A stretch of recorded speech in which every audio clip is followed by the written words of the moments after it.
Bonsoir à tous, bienvenue sur Equinox ce soir. Ce jour, je prends acte que le Conseil constitutionnel a proclamé les résultats de l'élection présidentielle du 7 octobre 2018, malgré toutes les preuves d'irrégularité et une volonté manifeste de marginaliser les populations des régions du Nord-Ouest et du Sud-Ouest. Le vainqueur de cette élection est le candidat Paul Biya. Par cette déclaration, Joshua Nambangi aussi, candidat investi par le Social Democratic Front, est arrivé 4e par ordre des suffrages exprimés, emboîtant ainsi le pas à Franklin Difort Afanui, classé 7e, qui, au sortir de l'audience solennelle de proclamation des résultats, appelait au respect de ceux-ci. Après lui, c'est le président du parti Univers, le professeur Koumvando, qui, à son tour, prenait acte de la décision du Conseil constitutionnel et ajoutait même, je cite, « Nous avons désormais un président élu, dont l'élection a été proclamée ce jour. » Fin de citation. À la fin de cette journée, marathon, on va le dire, Maurice Kamto, arrivé 2e selon le Conseil constitutionnel, dans une sortie, venait rejeter en bloc ses résultats, pour finalement sortir d'autres qui le classent premier. Résultat présidentiel 2018, on prend acte ou on rejette. Madame, Monsieur, c'est le fait du jour.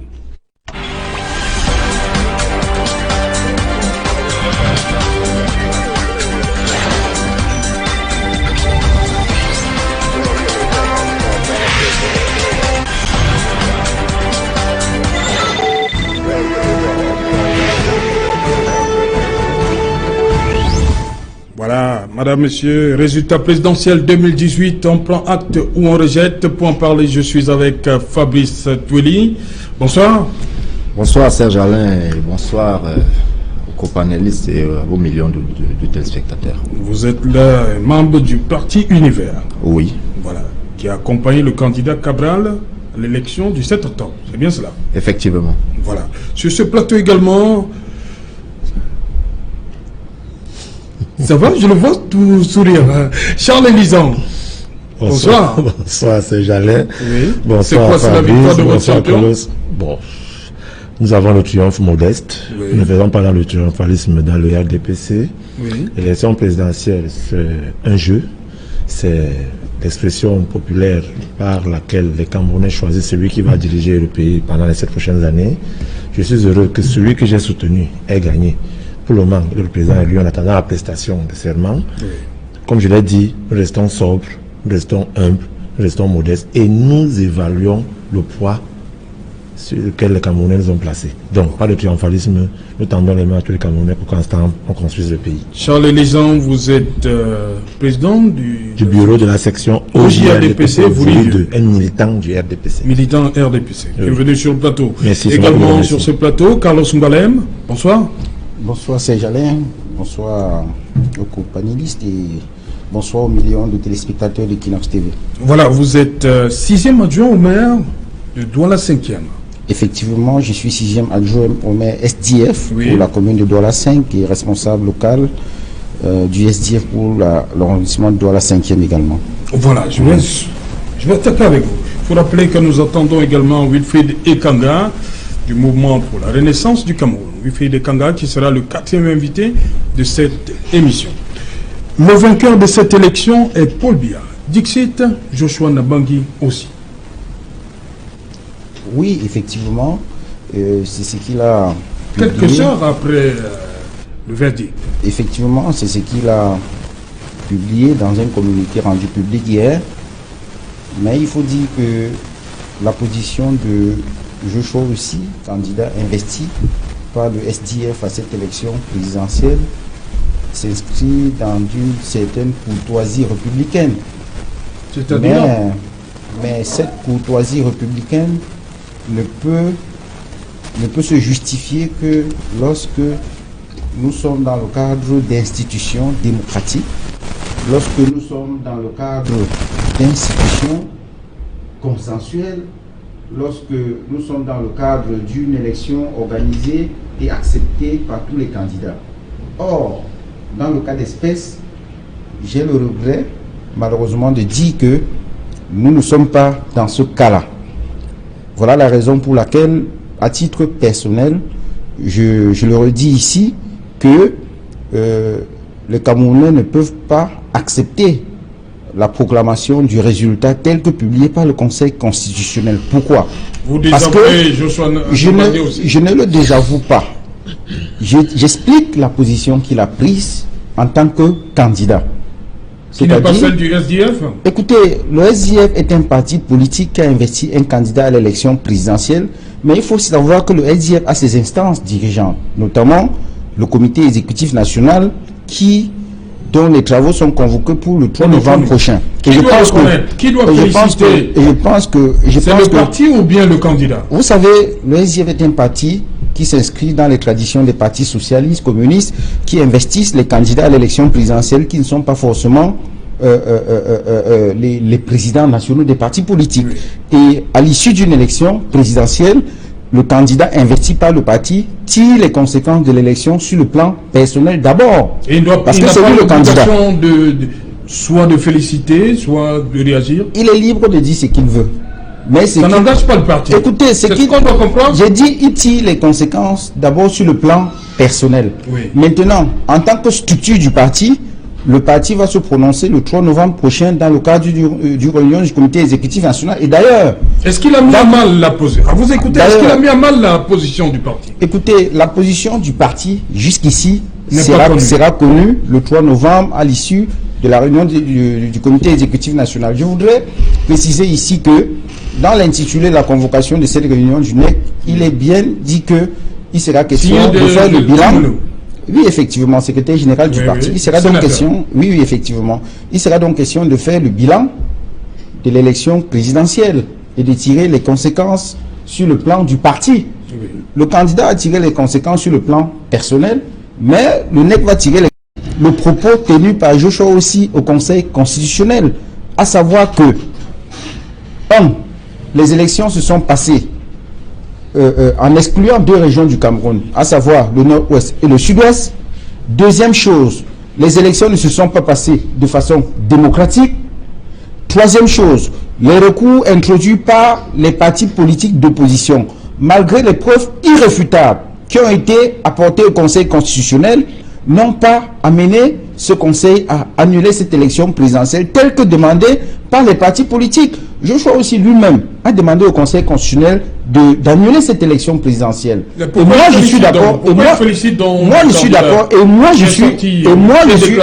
J'ai dit, il a demandé, Joshua aussi a demandé au Conseil constitutionnel l'annulation de l'élection présidentielle de cette élection de M. Biya. À titre personnel, moi je ne suis pas d'accord avec lui.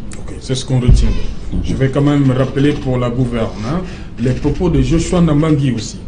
Camerounaise, Camerounais, chers compatriotes, ce jour, je prends... Il l'a dit, mon frère Carlos Bayon l'a dit, il y a une confusion à ne pas faire entre le candidat et le parti. Il y a la position du candidat et il y a la position du parti qui l'a investi. Et même des partis satellitaires qui peuvent accompagner un candidat à une élection présidentielle. Ne soyez pas étonnés, par exemple, que le candidat Paul Biya, nouvellement élu, ait un discours et que le secrétaire général du RDPC, le secrétaire général du comité central du RDPC, ait un autre discours. Et maintenant, vous aurez par la suite le FNNC, le MDR qui auront leur discours. Mais sauf qu'on remarque qu'au niveau de l'appareil, en termes de parti qui a accompagné le candidat Biya à l'élection présidentielle, c'est un même son de cloche. Cela dénote quand même d'une certaine symbiose et d'une collaboration qui se veut vraiment franche dans cette équipe-là. Je reviens maintenant pour dire à mon frère Carlos Bayon que quand il dit, lui, militant du SDF, qui prend acte des 2 discours de monsieur Joshua après les élections présidentielles, il est avec lui totalement à 100%. Lorsqu'il pose son contentieux au niveau du Conseil constitutionnel, demandant l'annulation pure et simple de cette élection parce qu'au nord-ouest et au sud-ouest, les Camerounais n'ont pas voté, et parce que le Premier ministre et le président du Sénat auraient voté dans des circonscriptions électorales qui ne sont pas inscrits. Vraiment, on ne va pas revenir sur le procès du Conseil électoral, du Conseil constitutionnel, je veux dire, excusez-moi, on ne va pas revenir sur ce procès, mais pour lui dire que au nord-ouest et au sud-ouest, il y a bel et bien eu vote. Pour lui dire aussi que un électeur, il ne faudrait pas qu'on se focalise sur la personne du Premier ministre. ou sur la personne du président du Sénat. Non. Un Camerounais peut, suivant la réglementation électorale, voter dans une autre circonscription que celle où il a été inscrit. Maintenant, je peux comprendre monsieur le maire quand il dit qu'il attend la résolution du NEC qui arrive, parce que je comprends mon frère, on ne peut pas fouetter un enfant et on l'empêche de pleurer. Donc je le comprends, mais j'ai dit à l'entame de mes propos que nous, au RDPC, nous avons pris acte de la confiance renouvelée que les Camerounais ont posée envers le président Biya, et modestement, humblement, comme le dit vous reprenez là les propos de Paul Biya, comme le dit son tweet, il compte sur tout le monde pour qu'on accomplisse vraiment le programme. Merci de m'avoir renouvelé votre confiance. Justement, il remercie tous les Camerounais. Il n'a pas dit ceux qui l'ont élu, ceux qui l'ont pas. Il est actuellement le président de tous les Camerounais, en attendant qu'il prenne ses mains. Donc je voudrais demander à mon frère Carlos Goualem que non, son attitude ne va pas dans le sens de créer l'harmonie au sein du parti. Le candidat Oshi s'est prononcé, comme vous lui avez donné confiance lors de votre convention pour qu'il soit votre candidat. Permettez donc au candidat de s'exprimer et maintenant le NEC en tirera les conclusions qu'il faut. Ok, un autre, déjà pour signaler l'arrivée de Wilfried Ekanga, bonsoir. Bonsoir Serge Alain, bonsoir aux téléspectateurs. Voilà, bienvenue sur le plateau. Mais je vais aller avec vous, Fabrice Toli. Il y a une autre polémique, là c'est chez vous, là. Au sortir de l'audience de proclamation des résultats, le professeur Koumvondo dit ceci: nous prenons acte de la décision du Conseil constitutionnel et nous avons désormais un président élu dont l'élection a été proclamée ce jour. Pas de doute, pour lui, le président est légitime. Mais on a quand même suivi, après cela, les sons de cloche, un autre son de cloche de la part du candidat du Parti Univers, Cabral Libby. Bien. Que se passe-t-il là-bas? En ce qui concerne le son de cloche venant du candidat Cabral Libby, il faut dire que dans son post sur sa page officielle, il fait exactement constater, engage le professeur Koumvondo au premier chef. Maintenant, je ne vais pas revenir sur ce que les autres ont dit en ce qui concerne le parti, le candidat. Non, vous comprenez, mais ça n'engage pas Cabral Libby? Non, pas du tout. Ça n'engage pas Cabral Libby. Mais simplement pour la simple raison que, je voudrais dire ceci, ça n'engage pas Cabral Libby sur la simple raison que le candidat investi à l'élection présidentielle est Cabral Libby. Oui. Tant qu'il n'a pas donné de manière claire sa position quant à... Donc dans l'univers, c'est exactement le contraire au SDF. Parce que là-bas, c'est le candidat qui a participé à l'élection qui félicite un autre, son adversaire, entre guillemets. Mais vous admettez ça, et ils n'admettent pas ça chez eux. Ils disent que c'est le parti qui doit se prononcer. Vous dites que c'est le candidat qui doit se prononcer. Je ne suis pas en train de dire que la sortie du professeur Koumvondo est négative ou bien est bonne. Oui. Je dis, nous prenons acte autant que le candidat a fait une sortie sur sa page officielle, disant qu'il prend acte de ce qu'il aurait appris que le professeur Koumvondo aurait félicité le président sortant réélu. Bien, lorsque j'ai dit ça, vous comprenez que en faisant un bond en arrière sur l'élection du 7 octobre, Oui. en passant par le contentieux post-électoral, les fraudes ont été constatées, ont été dénoncées. La manipulation des chiffres ensuite a été servie au peuple. On parle de manipulation des chiffres pour la simple raison que en s'inscrivant sur les données que les QG ont en leur possession. Je ne vais pas parler pour les autres partis, mais vous avez suivi la sortie du candidat du MRC qui estime que c'est lui qui a gagné. Pendant que nous, aux côtés du Parti Univers, nous avons des données qui font état de ce que nous avons tous les scores officiels pour tous quant à sa position sur la proclamation des résultats du président sortant. Mais alors, il faut rappeler que sa conférence a été interdite en Côte d'Ivoire. Il faut également du 4e arrondissement de Yaoundé. Il faut également remarquer quand même, Serge Alain, que le président sortant est quand même réélu avec 2 500 000 voix sur un potentiel électoral au Cameroun qui se situe autour des 14 millions. Et nous sommes allés à une élection présidentielle. C'est sérieux, une élection présidentielle. Et les CAM ne peut pas nous faire aller à une élection présidentielle sans avoir les chiffres exacts des inscrits sur les listes électorales. Et les CAM ne peut pas nous faire aller à une élection présidentielle sans avoir 6 700 000. il n'y avait pas de liste arrêtée, de liste définitive des inscrits sur les listes électorales. C'est le matin de l'élection que les listes sont affichées devant les bureaux de vote. La liste des bureaux de vote n'est rendue publique que, je crois, 5 jours avant le scrutin. Et il faut également dire que les partis politiques... Vous avez évoqué ça dans les recours? Ben, je vais déjà rappeler que le mémoire de plaidoirie du parti Univers a été rebooté du fait d'être arrivé en retard. Oui. Ce qui est une non, mais voilà. dans vos requêtes, parlez plutôt des évoqué. représentants qui ont été... Si, tout ça est évoqué. Oui. Vous savez, le mémoire est dense. Oui.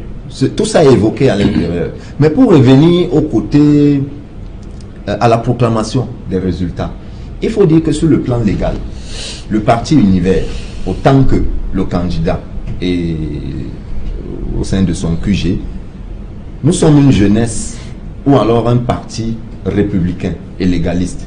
C'est certainement, je ne vais pas parler pour le professeur Koumvondé, il aura le temps de revenir sur sa sortie et expliquer les tenants et les aboutissants. Mais sur le plan légal, il faut faire remarquer à vos téléspectateurs que il va de soi que pour tout légaliste admettent la proclamation de ces résultats et prennent acte de l'élection du nouveau président. Mais en ce qui concerne la légitimité, et il va sans dire que c'est en ce moment, c'est là où tout le problème se pose. C'est là où tout le problème se pose. Nous sommes à 3 jours de la proclamation des résultats. Mais jusqu'ici, on ne voit pas une floraison de félicitations affluer de part et d'autre. Il y a un problème sérieux de légitimité de l'élection du président Biya. C'est indéniable. Lorsqu'on l'a dit, on ne fait pas de chasse aux sorcières. C'est simplement de rappeler que la démocratie camerounaise, certes, tend à évoluer. Okay. Mais elle est quand même doit assumer sa responsabilité de nous avoir servi une élection au rabais.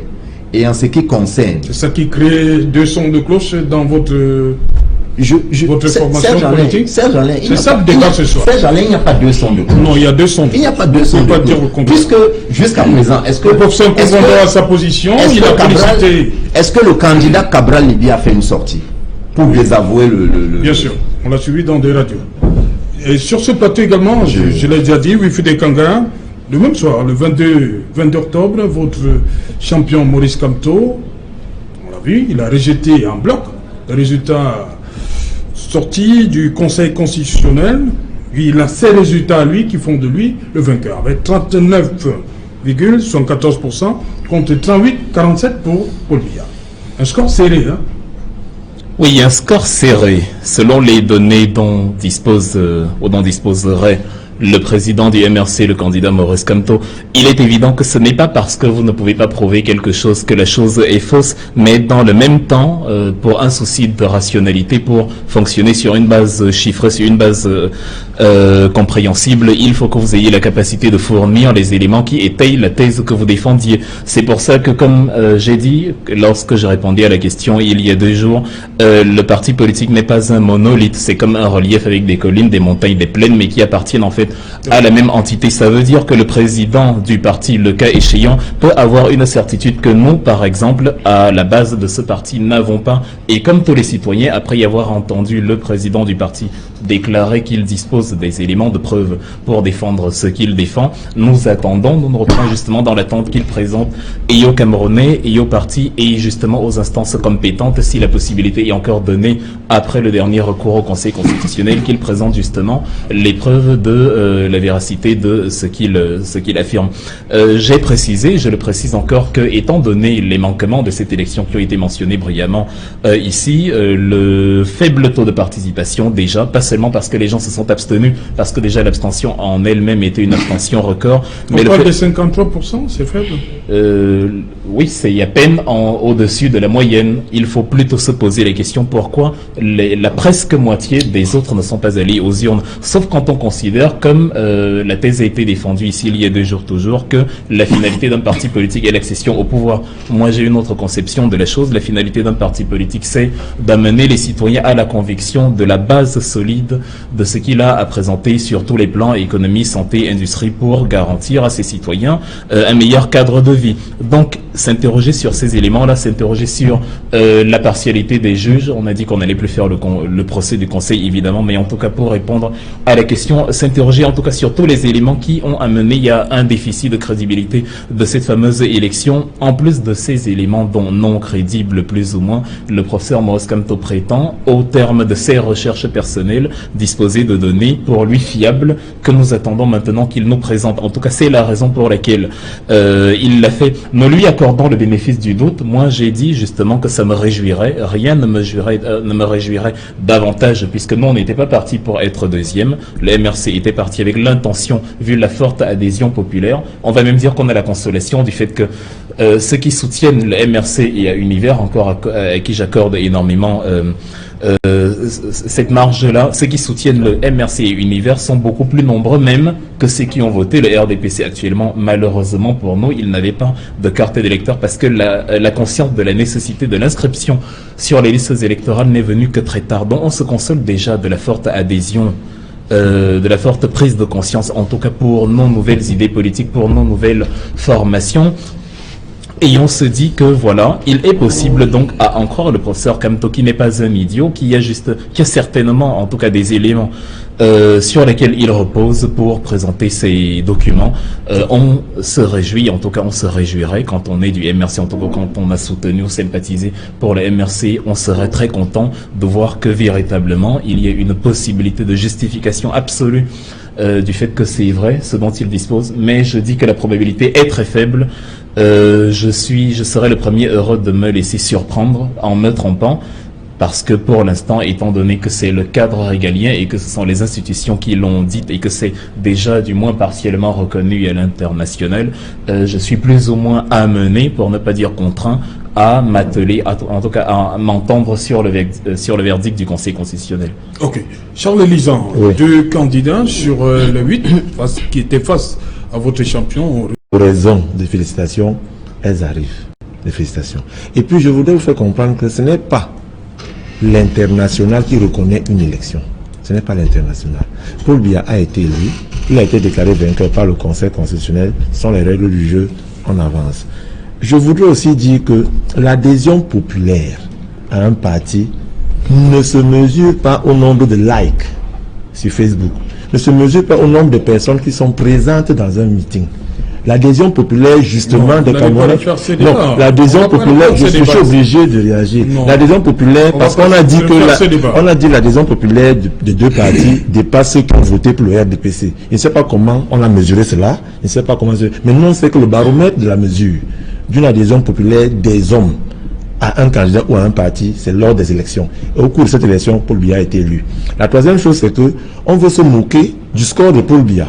Alors que ceux qui disent avoir gagné les élections ont un score qui est la même chose comme celui de Paul Biya, où ils prétendent avoir leurs résultats à eux. Heureusement qu'eux-mêmes disent qu'ils seront surpris de voir qu'ils ont d'autres données. Maintenant, je vous l'ai dit lors de mes premiers propos, monsieur Serge Otto. Quand vous voyez les sons de cloche dans certains partis, vous mesurez exactement la qualité de l'opposition qui est en face. Vous avez donc des gens qui ne sont pas... On se dit, d'après l'analyse de ses propos dans les radios aujourd'hui, il dira le contraire de ce que le monsieur Kouvouna dit. Puisque lui-même l'a dit, les propos de Kouvouna n'engagent que Kouvouna. Oui. Au niveau de l'SDF, on a deux solutions.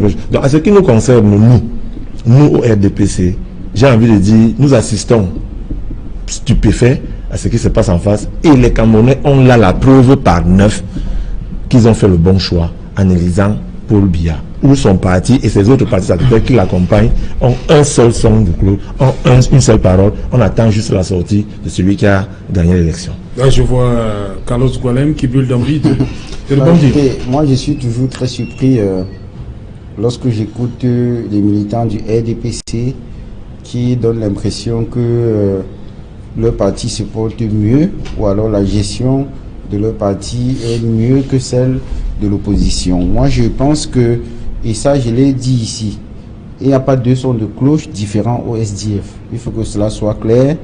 Je vous ai dit que le SDF s'inscrit dans une tradition des partis socialistes et même des partis communistes qui fait que le candidat à l'élection présidentielle tire d'abord les conséquences sur le plan personnel. Parce que c'est lui le candidat qui a été investi par le parti.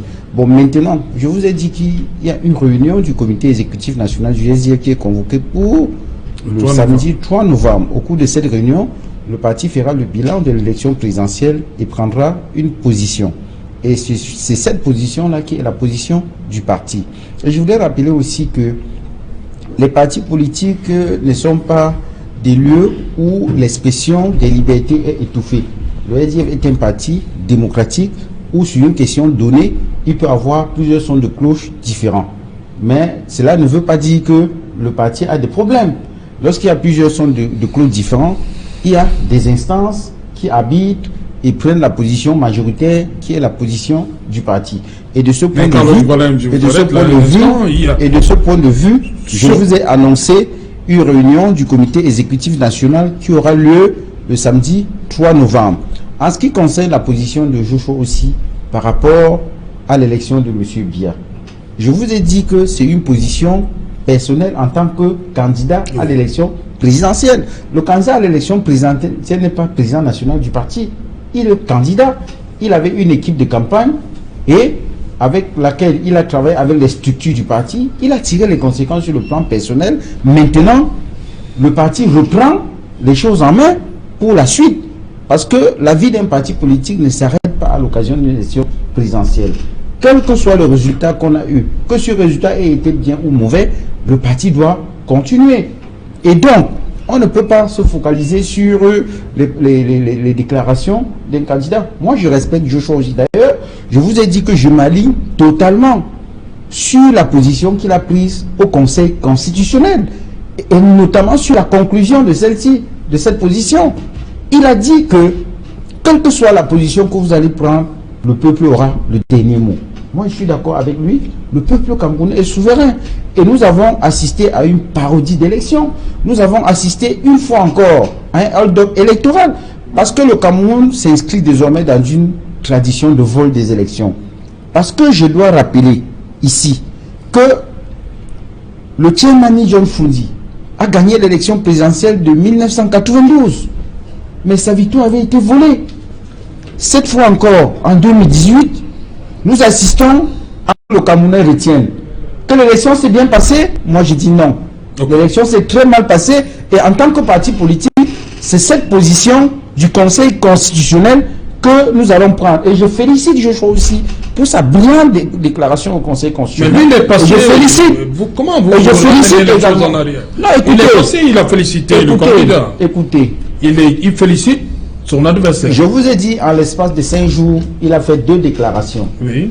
Et personnellement, moi, je m'inscris dans la déclaration qu'il a faite au Conseil constitutionnel, qui pour moi est la déclaration qu'il fallait faire. Okay. Quant à la déclaration qu'il a faite hier, moi, je m'en remets au comité exécutif national du 3 novembre. Il risque une sanction, le 8-2 va le frapper? Non, moi je pense pas. Je pense pas qu'on arrive à ces extrêmes. De toutes les façons, je vous ai dit, le SDF est un parti démocratique qui respecte les libertés individuelles, qui respecte la diversité des opinions. C'est pas comme le RDPC où on ne débat pas. Le SDF est un parti où on débat, et c'est pour ça que eux, au RDPC, ils ont l'impression qu'il y a des sons de cloche différents et qu'il y a des problèmes. L'absence de débat montre qu'il y a des problèmes. Au contraire, lorsqu'il y a un débat dans un parti politique, ça veut dire que les choses se passent bien et que chacun donne son point de vue et à la fin, on prend une décision. Ok, Fabrice Twali, il y a votre candidat qui a déclaré il y a quelques jours qu'il parle de plus en plus de victoires volées. Voler un candidat, l'opposition, qui est lui. Je vais pas dire ce que le candidat Cabral Libye n'a pas dit. Oui. Quand il dit que la victoire de l'opposition est volée, je pense que toutes les irrégularités qui sont constatées, qui sont avérées, et que malheureusement le Conseil constitutionnel. Mais comment on peut parler, dis-moi, comment on peut parler de victoire alors qu'on relève les irrégularités et tout ça? On devait annuler, non? Serge Alain, oui. Pour répondre à un extrait simple, une image nous ramène au Conseil constitutionnel. Lorsque le conseiller Sommet présente les documents ou les représentants les PV. des partis. En fait, c'est pas les PV. Ah, ok. C'est par abus de langage qu'on appelle ça PV. Oui. Le PV, c'est ce qui est dans le bureau de vote. Oui. Là-bas, c'est une compilation des éléments, des chiffres qui sont contenus sur les PV. Le rapport. Donc, appelons ça rapport, lorsque il brandit ça et que les avocats en face demandent à vérifier et que on se rend compte que les signatures ne figurent qu'aux dernières pages et que ces derniers fassent là ce qu'on appelle une démonstration que la fraude est visible. À partir de ce moment-là, sans plus revenir sur les sorties du candidat du MRC, encore moins sur ceux du candidat de l'univers, cet élément déjà est assez parlant pour dire que la fraude est visible. Et je me rappelle également que le président du Conseil constitutionnel a demandé de manière expresse, et il faut dire que lorsqu'il pose cette question, à celle de savoir, est-ce qu'il y a un texte de loi qui impose la signature des représentants sur chaque page? Oui. Peut-être que ce n'est pas écrit dans la loi, mais je voudrais simplement qu'on fasse preuve de bon sens. On va me dire que le bon sens, ce n'est pas la loi. Mais le législateur, lorsqu'il érige des lois, tient compte du bon sens et de la réalité sociale pour faire une loi. La loi n'est pas en marge de ce qui se passe dans la société. Donc, que vous ayez donc un document où vous avez émargé à la fin et que par la suite, vous contestiez ce qui est fait en amont et qu'on trouve que vous exagérez, je pense qu'il y a un problème et que le problème est ailleurs. Donc, pour revenir simplement à la réponse à votre question, lorsque Cabral Libye dit que c'est l'opposition qui a gagné, Oui. je vous l'ai dit, Wilfried l'a évoqué tout à l'heure, les candidats sont en leur possession de données venant d'ici et là, en plus de la portion de PV dont ils disposent, qui font état de ce que ils ont des scores au-delà de ce qui est présenté et proclamé par le Conseil constitutionnel.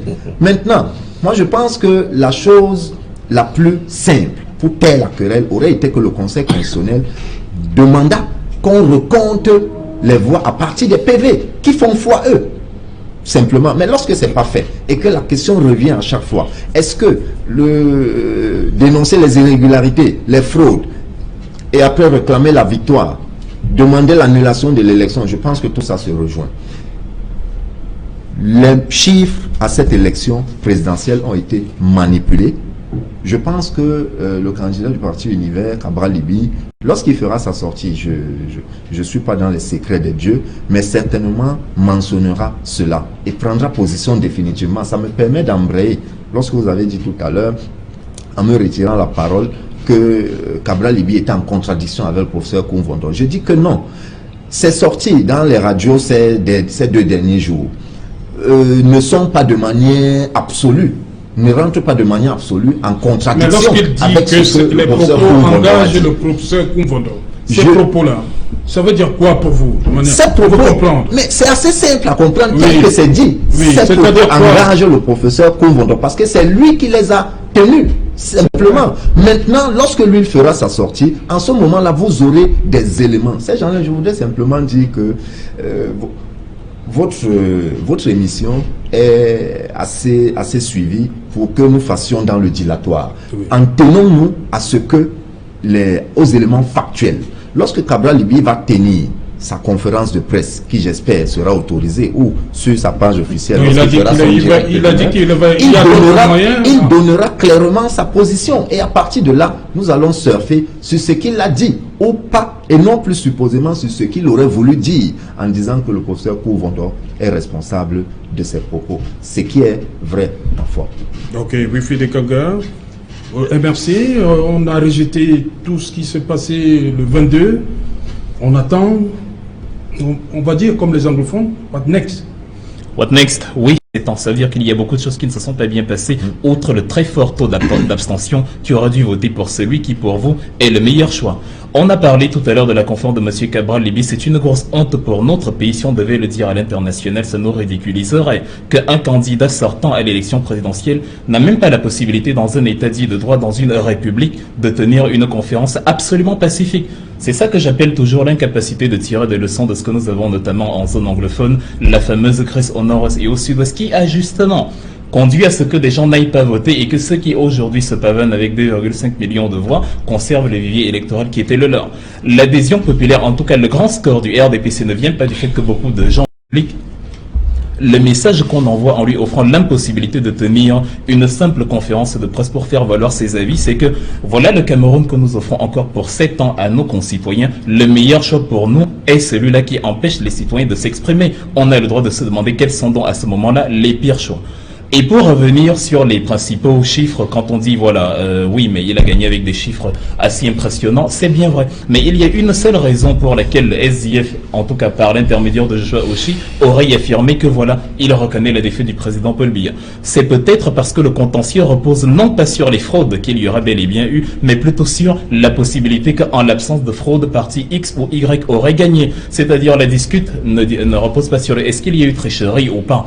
Dans le cas du MRC, on se dit plutôt, on doit prouver que les tricheries qu'il y a eu permettent justement, quand on établit les chiffres réels, à ce que le RDPC soit derrière le MRC, mais absolument pas. La discussion n'est sur la question est-ce qu'il y a eu tricherie ou pas, parce qu'il y a des éléments assez factuels pour le démontrer, reposant sur les textes de loi qui ont été énoncés par ceux-là même qui les défendent aujourd'hui, les récusations lors du Conseil constitutionnel, et qui n'ont pas abouti simplement par le fait que le déséquilibre du législateur a amené une juridiction à définir elle-même selon ses humeurs si elle est d'accord avec une décision ou pas.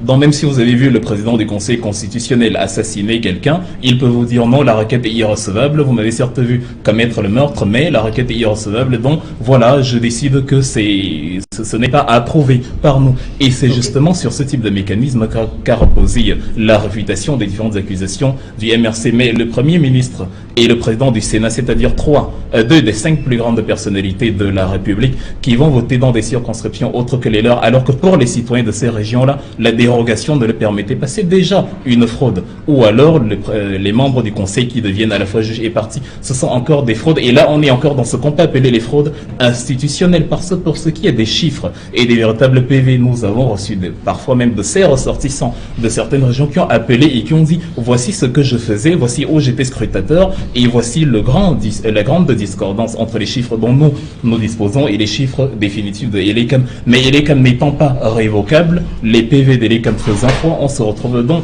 devant cette impasse où on est obligé de l'accepter. Ok. Charles-Élie, ça revient toujours, hein, le vote du président du Sénat et du Premier ministre. J'ai avec moi discréditer votre champion. Ce n'est pas possible. On ne peut pas continuer à naviguer à contre-courant. C'est-à-dire, ce parti-là qui passe le temps à se plaindre, c'est dépassé. J'ai avec moi le code électoral. C'est ça, la Bible, de notre processus électoral au Cameroun. Il est bel et bien permis à tout citoyen inscrit dans une circonscription donnée d'aller voter ailleurs quand il motive ses raisons. C'est clair. Donc, enlevons, j'ai bien dit ici que quand on va dépassionner les débats, on va beaucoup avancer. Je comprends que mon voisin d'en face, il m'appelle le voisin d'en face. Bon, il faut quand même avoir l'habitude de prendre le nom de vos copanélistes. Monsieur Kanga, moi je vous respecte, je vous appelle Monsieur Kanga. Je voudrais dire à Monsieur Kanga que, parce que justement, on met en avant le fait que ce soit le Premier ministre, le fait que ça soit le président du Sénat, ça amène tous les Camerounais à croire que non, eux, le Camerounais lambda n'a pas la possibilité d'aller voter ailleurs s'il le peut. J'ai avec moi un élu local, Monsieur Carlos Ban, qui est maire dans notre pays. On peut voter ailleurs, autre que la situation a été écrite. On peut voter par procuration. Nous sommes dans une émission, comme l'a dit mon frère, qui est beaucoup suivi. Nous avons aussi cette qualité-là d'éduquer les masses populaires. La deuxième chose que je voudrais dire, c'est que la conférence de presse de M. Cabral Libye a été interdite par le sous-préfet avec raison parce qu'il ne l'a pas déclaré. Oui, et c'est légal. Donc, on ne va pas nous faire le procès d'un pays qui réprime les lois, les libertés, parce qu'on a interdit à un candidat d'aller. Lui-même, il l'a dit à la radio, je l'ai suivi. Il a dit, La campagne électorale est terminée. C'est lors d'une campagne qu'on n'a pas besoin de déclarer toute manifestation publique ayant trait à la campagne en question. On est passé à une phase d'attente de la prestation de serment. Alors on doit déclarer tout ce qu'il y a comme manifestation publique. Le sous-préfet est dans son rôle parce qu'il doit être celui-là qui protège les libertés, les biens et la sécurité publique dans son arrondissement. La troisième chose que je voudrais dire, c'est que, monsieur, dans cette radio de Equinox, j'ai eu en face de voir Maître Fidèle Jumbissé, qui est un excellent grand frère pour qui j'ai beaucoup de respect, qui m'a dit, Charles, tu as raison, il n'est pas obligé de signer toutes les pages d'un rapport, puis faire ça comme on veut. Mais je tiens à dire à ceux qui critiquent le document présenté que leurs scrutateurs, lors des élections, dans les bureaux de vote, ont tous signé le PV à la dernière page. Mais pourquoi se fait-il que quand il faut aller au conseil constitutionnel, on demande qu'il aurait fallu qu'on signe toutes les pages de... Non, arrêtons un peu ce jeu. L'élection est passée. C'est les candidats qui ont pris acte de l'élection, de la victoire de M. Biya. On avance. Et puis Biya l'a dit, dans son humilité, dans sa modestie, il tend les mains aux Camerounais de l'intérieur de la diaspora pour qu'ensemble, qu'on construise le pays. Arrêtons une bonne fois pour toutes avec ces plaintes inutiles. Oui, moi je voudrais dire à Wilfried que je ne suis pas d'accord avec lui lorsqu'il considère que la réaction de Joshua aussi est consécutive à sa 4e place parce qu'il aurait souhaité être 2e. Moi je pense que le SDF est allé à l'élection présidentielle pour être premier et non pour être 2e. L'opposition doit pouvoir travailler de façon unie pour combattre le régime. Et en ce qui concerne la conférence de Cabral-Libye qui a été interdite à Yaoundé, je pense que c'est une honte pour le Cameroun. Et je voudrais rappeler ici que lorsque vous voulez tenir une conférence de presse dans votre quartier général, vous n'avez pas besoin d'une déclaration. Vous n'avez pas besoin de ça. Moi, le SDF tient ses conférences de presse dans ses QG ou bien dans ses sièges. Il ne demande aucun avis à personne. Nous sortons d'une élection présidentielle. Le président, soi-disant élu, n'a même pas encore prêté serment. Ça veut dire que les autres candidats peuvent faire des communications avec le public pour donner leur position par rapport à la manière dont l'élection s'est passée. C'est pas parce que je suis un élu que je dois accepter que les libertés chèrement acquises par le peuple camerounais. Je vous rappelle que le SDF, lors de son lancement, a perdu 6 militants. Ce sont des martyrs de la liberté.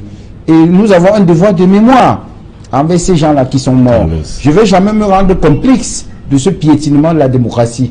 Je ne vais jamais être d'accord que le suffrage du peuple camerounais soit détourné. Je ne vais jamais être d'accord que les procès-verbaux soient falsifiés. Je ne vais jamais être d'accord qu'on prétende que M. Biya a eu 81% au nord-ouest et au sud-ouest. Je ne vais jamais être d'accord qu'il y a eu élection là-bas. Parce que le vote qu'il y a eu dans ces deux régions, c'est le vote des militaires qui sont affectés dans ces régions-là. Aucun citoyen normal n'a voté dans ces deux régions. Et c'est cette vérité que les partis politiques doivent dire aux Camerounais. Pour dire qu'aujourd'hui, les gens se moquent du SDF, on ridiculise notre parti pour dire que le parti est mort parce qu'on a eu tel pourcentage à l'élection présidentielle. Moi, j'ai dit que le parti est mort. Le parti reste debout. Parce que depuis 1992, nous avons contribué à faire en sorte que nous ayons un minimum en termes de ce qu'on peut appeler démocratie, liberté d'expression, les urnes transparentes, le fichier électoral informatique, tout ça. Ça, c'est des combats qu'on a menés au fil des élections dans ce pays. Et on ne peut pas dire que le bilan du parti est négatif. Merci. Bonsoir à vous, Nadine Yambou. Bonsoir à vous, Serge Alain Autou, ainsi qu'aux invités d'Equinox Soir et à vous, chers téléspectateurs. Voici en quelques lignes l'essentiel de l'actualité ce soir au journal de 20h sur Equinox Télévision. Nous reviendrons sur l'interdiction de la conférence de presse de Cabral-Libye. Ce jour à Yaoundé, les forces de l'ordre ont fait irruption au siège du parti Univers.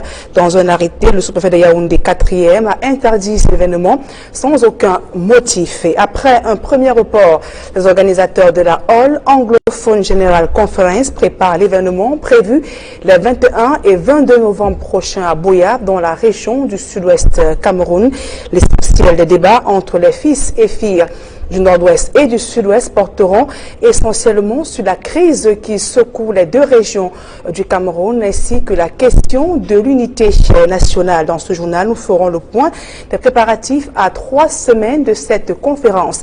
Et des réactions ne cessent de se multiplier après la réélection de Paul Biya à la tête du Cameroun. La France adresse vœux de réussite au président Paul Biya, regrette par ailleurs que de nombreux Camerounais des régions du Nord-Ouest et du Sud-Ouest Cameroun n'aient pas pu exercer le droit civique le 7 octobre dernier. Donc, ainsi que une réaction donc, que vous écouterez au journal de 20h. Voilà donc, c'est Jalin autour l'essentiel de l'actualité ce soir. Voilà le développement de tous ces titres tout à l'heure dans le 20h de Nadine Yambou. Quant à moi, je vous retrouve après pour le débrief, toujours en compagnie de mes invités. Que ce ne soit pas l'Élysée qui félicite votre champion. Bon, moi qui aime le coq sucré, c'est un peu comme si vous mangez du coq avec le bâton et quelqu'un qui mange le coq avec le manioc. Ça a le même goût. Je voudrais rappeler à ceux qui voudraient intentionnellement et cyniquement créer un procès dans cette félicitation qu'en France, dans leur démocratie, il y a 3 grands ministères. Le ministère de l'Intérieur, le ministère de la Défense et le ministère des Relations étrangères. Donc, quand j'ai fini de le dire, je veux dire les félicitations de l'État français envers le candidat élu Biya engagent la République française. Que ces félicitations viennent d'un ministère ou un autre, pour le moment, ça engage la République française. Maintenant, quels sont les us et usages de ces pays? Si nous sommes encore dans notre pays, dans ce néocolonialisme rétrograde qui voudrait nous faire croire qu'il faudra à tout prix que c'est l'Élysée qui fasse donc cette déclaration, eh bien, on est perdu. Mais moi, je pense qu'il s'agit là de la reconnaissance de l'État français, de la victoire du président Paul Biya. Mais jusqu'à là, je dis et je continue à dire, ce n'est pas à une république autre que celle du Cameroun de légitimer, de reconnaître la victoire du président de la République. Je ne voudrais pas entrer dans ce débat inutile. J'ai pris acte que l'État français a félicité mon candidat et lui a dit, comme j'ai dit à l'entame de mes propos, qu'il regarde la lourde charge qu'on a déposée sur ses épaules et qu'il a 7 ans pour régler le problème du Nord-Ouest et du Sud-Ouest et pour remettre l'économie du Cameroun là où il devrait être, c'est-à-dire sur les bons rails de la croissance à atteindre pour l'émergence en 2035. Wifi de Kanga, le Quai d'Orsay qui félicite Paul Biya au MRC, pour vous, ça veut dire quoi? Un début de reconnaissance de la victoire de Paul Biya? À l'international, oui, pris sous cet angle-là, oui, un début de reconnaissance internationale de la victoire de Paul Biya. Un avis que je partage avec le représentant du RDPC sur ce plateau, c'est que je n'accorde pas... Charles Élisant. Oui, à Charles Élisant, c'est que je n'accorde pas la légitimité à une autorité quelconque de mon pays, selon que la France ou un autre pays l'accorde ou pas. Cela dit, nous ne devons pas faire comme si nous vivions dans un mirage, comme je dis toujours, parce que le réel, la politique réelle de notre pays nous dit que hier, comme aujourd'hui, le Cameroun est encore inféodé à ces instances-là dont nous prétendons nous distancer. On parle ces derniers temps d'une certaine rumeur de dévaluation du franc CFA à travers lequel le Cameroun reste inféodé à la France. Pourquoi on parle de dévaluation? Parce que lorsque vous imaginez, il y a un investisseur étranger qui vient réaliser un grand chiffre d'affaires au Cameroun et qui à un moment donné veut rapatrier ses dûs.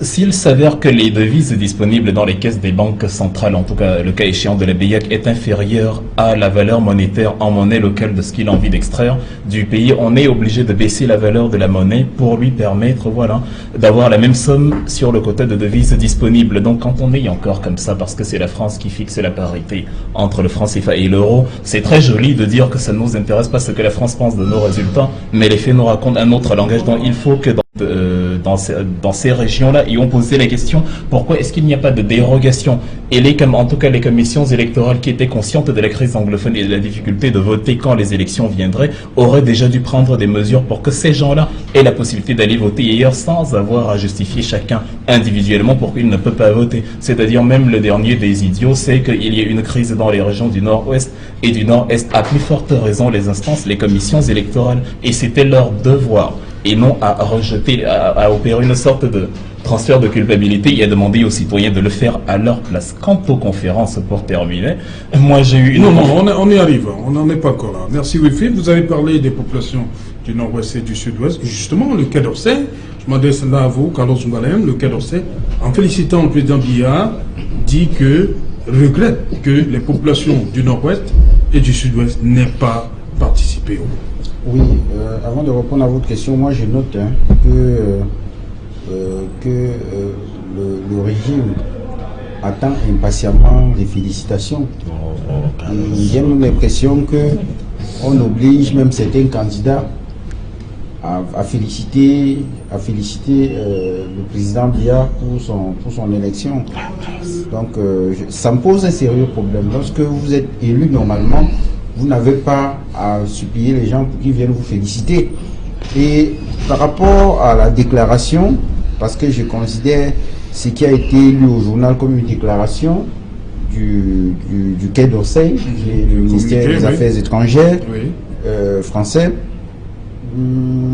comme une non-reconnaissance de cette élection. Parce que ça, il s'agit d'une communication diplomatique. Et dans cette communication, vous allez voir que l'essentiel du message concerne les irrégularités qui ont émaillé ce scrutin, notamment le non-vote dans les régions du nord-ouest et du sud-ouest. En langage diplomatique, ça veut simplement dire que c'est une reconnaissance en demi-teinte. Dans une situation où l'État du Cameroun lui-même, à travers ses institutions, c'est-à-dire l'organe chargé d'organiser les c'est une déclaration publique qui circule. Oui, il y a une autre déclaration qu'il a tenue au Conseil constitutionnel. C'est deux déclarations qu'il a tenues. Oui. Et donc, pour moi, cette déclaration de l'État français donne plutôt raison au SDF. Et je pense que le SDF est plutôt conforté dans sa position de dire qu'il n'y a pas eu d'élection dans le nord-ouest et le sud-ouest, et par conséquent, cette élection devrait être annulée. Donc pour nous, la France nous rejoint. Tout comme la France met un accent sur la nécessité de mettre en place des réformes démocratiques. Parce que nous sommes dans des situations où nous contestons les prises de position, rendre acte ou féliciter le président élu. Pourquoi? Parce que les institutions ne sont pas démocratiques. Je vous ai dit tout à l'heure à l'entame de l'émission que dans un système démocratique, où les institutions sont démocratiques, où il y a un minimum de consensus dans l'organe chargé d'organiser les élections, dans les lois électorales, en réalité, féliciter un président élu, c'est banal. Je crois que c'est tout à fait logique de féliciter un président élu. Lorsqu'on est démocrate, on doit aussi accepter le résultat des urnes. Maintenant, il se trouve que nous ne sommes pas dans une république normale. Nous sommes dans une république où le code électoral a fortement été contesté par l'opposition. Nous sommes dans un système électoral où l'organe chargé d'organiser les élections est inféodé au parti au pouvoir. Je rappelle que cet organe a fortement été contesté, même lors de sa mise sur pied, parce que nous avons à l'occasion, le SIF à l'occasion, parce que je le dis toujours, parce que ce parti politique a mené des combats démocratiques dans ce pays, et il convient qu'on relève cela. À l'occasion, lorsqu'il a fallu mettre en place un organe chargé d'organiser les élections, le SIF a fait une proposition de loi à l'Assemblée nationale qui consistait en la mise sur pied d'une commission nationale électorale indépendante paritaire. J'insiste sur le terme paritaire parce que c'était important de dire aux Camerounais qu'il est difficile de trouver quelqu'un qui soit totalement neutre dans ce pays. La preuve est qu'on a voulu d'une institution neutre et après on a pris les membres du bureau politique, les membres du comité central, les responsables de l'administration pro du pouvoir. En 2011, ils sont même allés au-delà de la démocratie pour faire en sorte que le président de la CEI soit quelqu'un issu d'un parti d'opposition. Et ça, vous ne pouvez avoir ça que... Le président élu, souvent vu à l'accoutumée, n'est pas au rendez-vous. Ça nous ramène à ce que nous disions d'ailleurs. En ce moment-là, c'est les intérêts qui sont mis en avant et la France, dans cet élan-là, fait une sortie. Je voudrais revenir sur deux petits éléments que Charles et Élysée a évoqué tout à l'heure. Charles Élie. J'aimerais, puisqu'il a le code électoral, qu'il nous montre l'article qui nous lise l'article qui parle du vote par procuration et que ensemble ici on tombe d'accord dessus. Et également il a évoqué le PV qui a sur lequel les candidats, les représentants des candidats signent à la fin. Je vais rappeler à Charles Elie que le PV est un tout. C'est un document qui a 2 pages collées, contrairement à ce qui a été servi au Conseil constitutionnel avec des pages détachées. À partir de là, vous comprenez que nous sommes carrément sur 2 pôles par rapport à ce qu'il dit et par rapport à la réalité. Merci. Ok, je reste avec vous, Fabrice Touly, sur cette conférence interdite. Qu'est-ce que le pouvoir redoutait qui pouvait sortir de la bouche de Cabral Libye au point d'interdire? En réalité, je ne peux pas faire de procès de ce qu'il redoutait, mais je voudrais simplement m'en tenir au fait que cette conférence de presse qui n'avait rien d'illégal, parce que sur le document d'interdiction de cette conférence, il parle de motif, voilà, manifestation non déclarée. Le parti Univers dans son QG qui est un espace privé, tient ses réunions. Alors il aurait fallu qu'à toutes les réunions du parti Univers, que le sous-préfet vienne les interdire, parce que depuis que le Conseil constitutionnel a proclamé les résultats, les réunions s'enchaînent là-bas.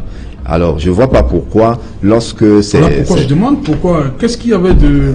Moi, je pense simplement que... La conférence d'aujourd'hui... Je pense pour ma part, et en restant en droite ligne avec la cohérence du candidat Cabral Libye, qui est clairement adopté par le peuple camerounais.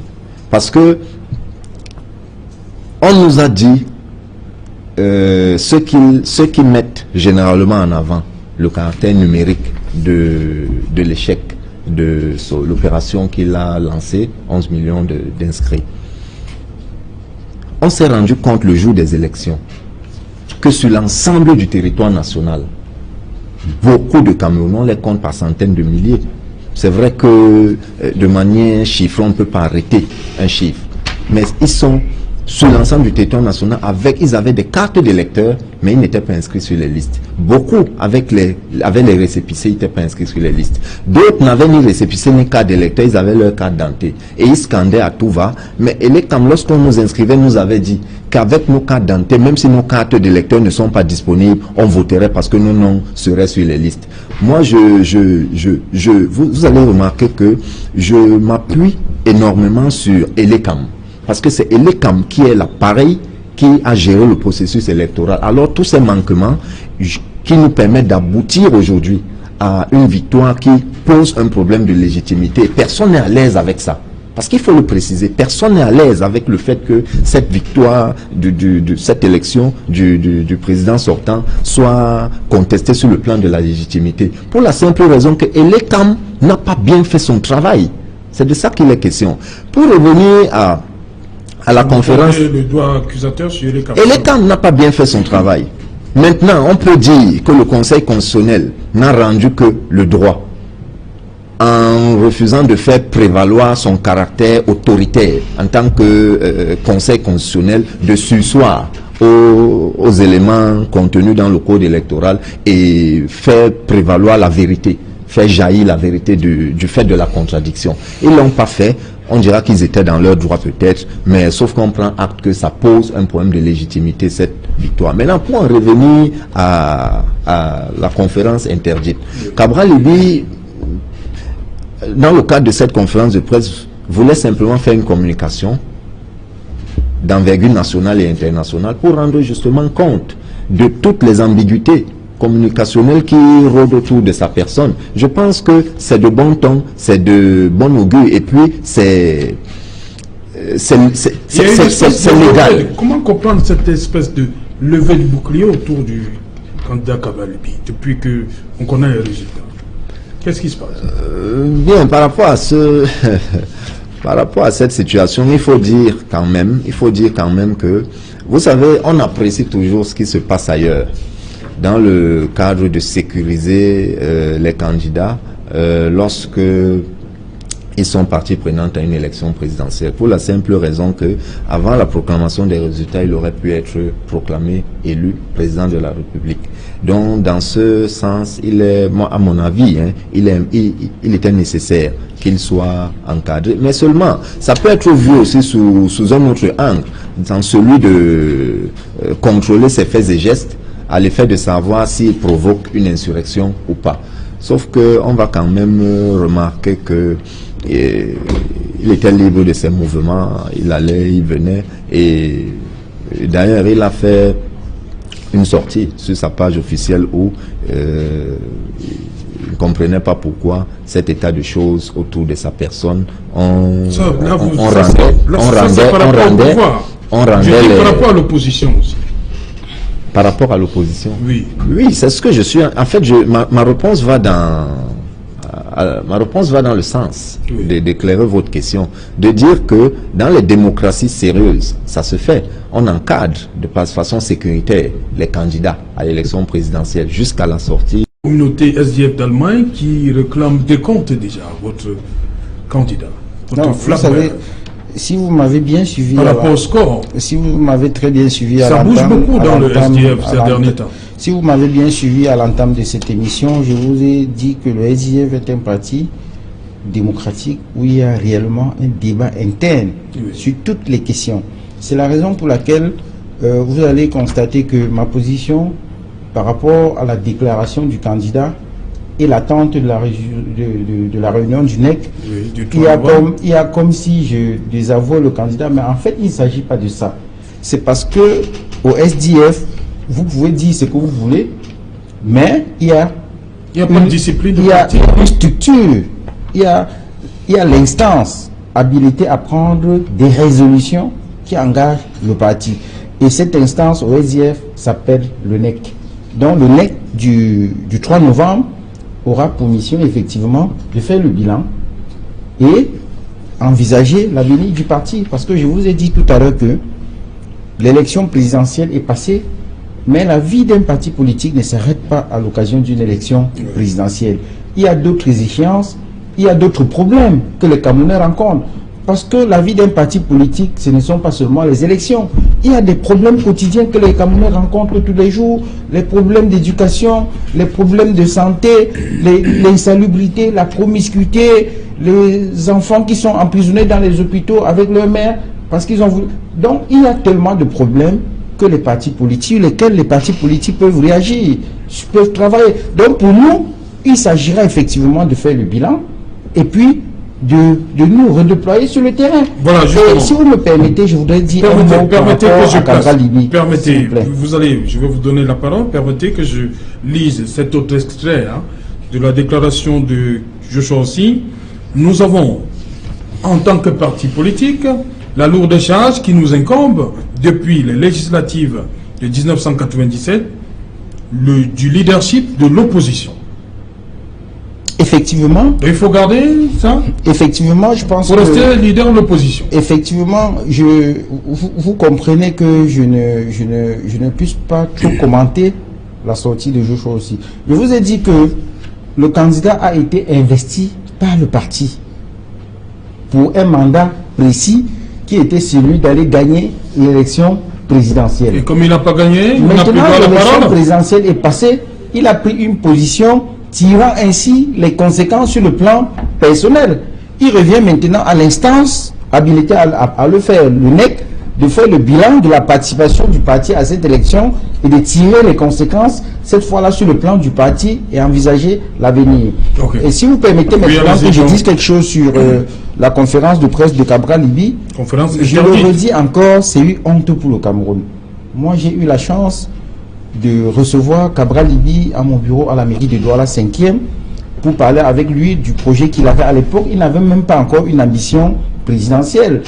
Son ambition, c'était de permettre aux jeunes de s'inscrire sur les listes électorales dans le cadre du mouvement 11 millions d'inscrits. Je pense qu'il a fait un travail remarquable que nous devons saluer ici. Et à titre personnel, j'ai eu à soutenir même les actions de 11 millions pour faire inscrire le maximum de Camerounais.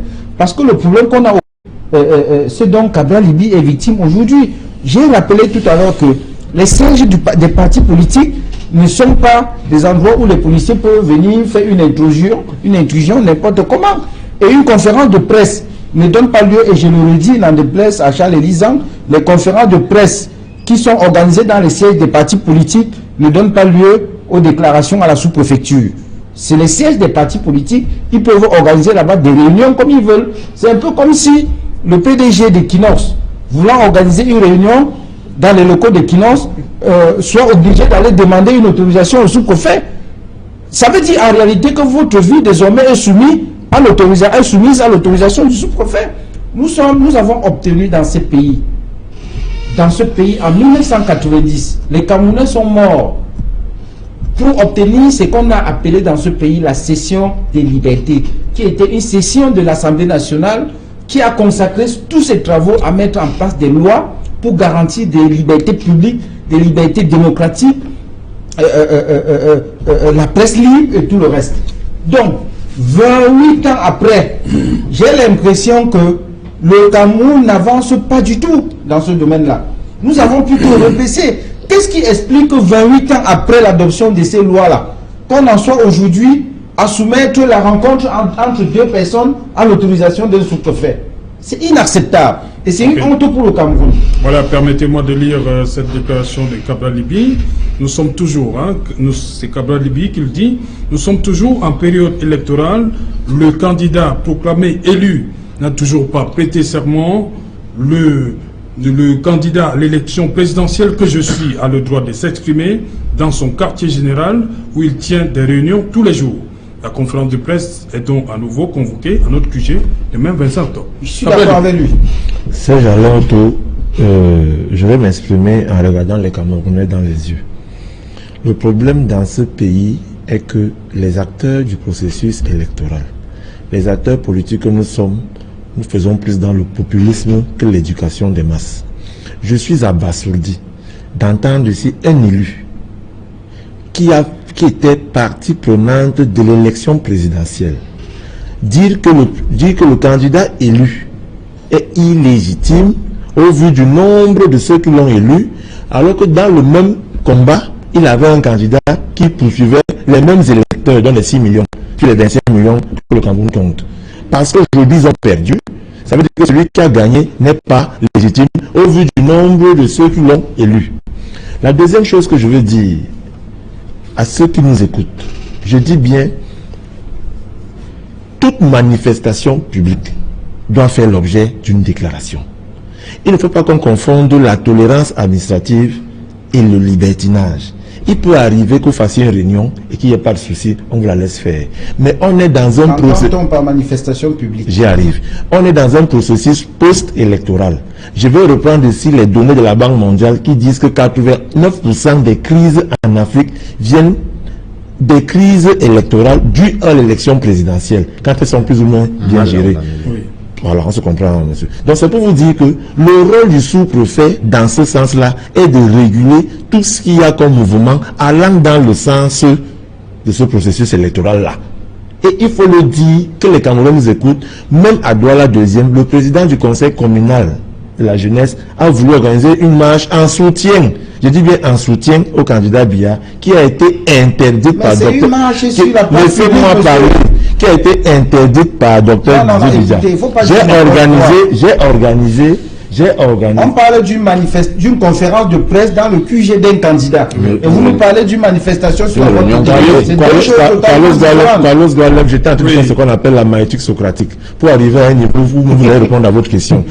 Écoutez-moi. Vous êtes un élu, venant vous me décevez. Je voudrais dire à M. Carlos Gualeb que votre maison, écoutez-moi très bien, je dis votre maison, votre véhicule vous appartient.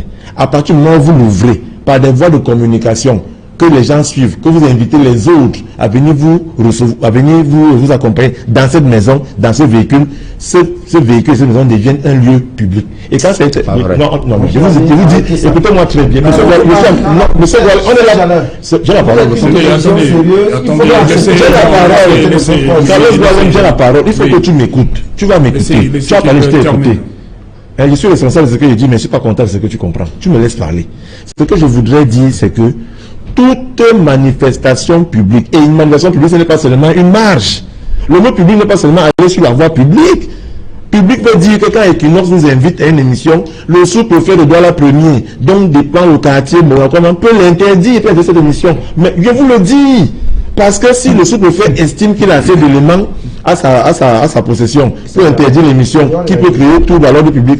Mais quand j'ai fini de dire cela, je vais vous faire comprendre que je suis contre les attaques aux libertés. Moi, je suis contre les attaques aux libertés. Ça va plus tard. Il faut qu'on explique la loi aux Camerounais. Le droit appartient aux espèces du droit, mais la loi appartient à tout le monde. Elle est universelle. Nous devons éduquer les masses, monsieur le maire. Okay. C'est notre rôle. Le sous-préfet a des raisons d'interdire la marche, mais est-ce que les articles qui disent qu'on peut voter dans une circonscription autre que celle où on a été inscrit, la question n'était pas de moi, et l'autre qui dit qu'on peut voter par procuration, parce qu'on doit faire attention. Ça s'est fait. C'est justement pour ça que je dis toujours, en tout cas je l'espère, Élie signifiant Dieu en hébreu et Dieu sachant tout, comme Paul Biya, je pars du principe que vous avez la réponse à la question. Je peux vous l'accorder si l'intervenant, si le modérateur... Oui, allez-y donc. Lors d'une élection au Cameroun, quel article? Autorisé à tout électeur de faire procuration à un autre électeur pour qu'il puisse voter à sa place. Pour certaines conditions. Première condition, vous motivez votre incapacité à être présent le jour de l'élection. Deuxième condition, que la personne à qui vous donnez procuration soit inscrite régulièrement sur les listes électorales. Troisième condition, que cette personne soit inscrite dans le centre de vote où vous deviez voter et par extraordinaire dans le bureau de vote. Et enfin, cette personne porteuse de cette procuration doit avoir par derrière elle une seule procuration et non deux. C'est la loi de ce pays et c'est comme ça que ça se passe. Monsieur Carlos Douala, vous avez assisté à l'élection sénatoriale.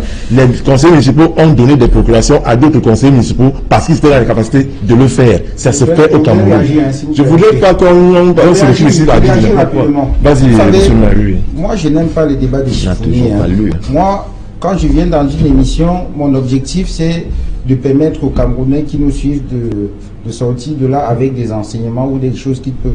Il ne faut pas confondre l'élection sénatoriale avec l'élection municipale ou législative. C'est pas possible. Les élections sénatoriales, ce sont des élections des grands électeurs, comme on dit. Ça n'a rien à voir avec les élections populaires. Je rappelle que même au conseil municipal, il est prévu qu'on puisse donner une procuration. Mais ça, c'est des élections qui ont un corps électoral qui est assez réduit. C'est-à-dire, on peut contrôler. Mais les élections populaires, la seule possibilité dans une élection municipale, présidentielle ou législative, de faire voter quelqu'un d'autre, c'est par exemple, si quelqu'un est par exemple aveugle, qui ne voit pas, il peut se faire accompagner par une personne qui l'aide à choisir. Merci. Rien à voir. Nous remarquons donc que dans le cas présent des élections présidentielles, nous n'avons pas entendu l'article sur lequel la dérogation repose.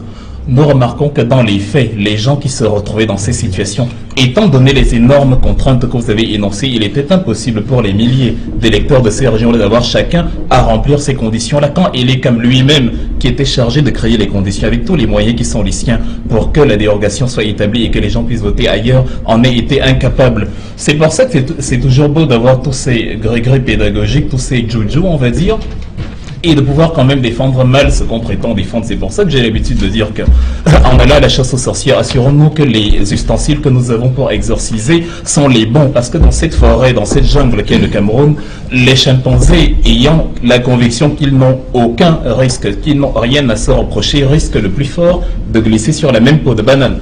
La conférence interdite de Cabral-Libye s'inscrit dans le sillage de tous les éléments interdits, y compris ma conférence, quand bien même elle avait été autorisée.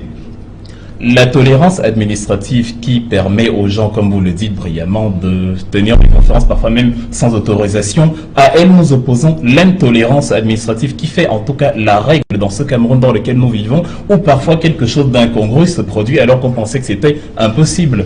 Monsieur Serge Alain a parlé de la réunion de domicile d'Albert Zangar. Peut-être faut-il aussi déclarer... Merci cher monsieur d'être venu. Bonne soirée à vous, cher monsieur. Bon, et tout. Voilà. Merci. C'est la fin de l'émission Equinox Soir. Rediffusion 23h GMT. Il sera minuit à Messok, Golmakon, dans la région du Sud.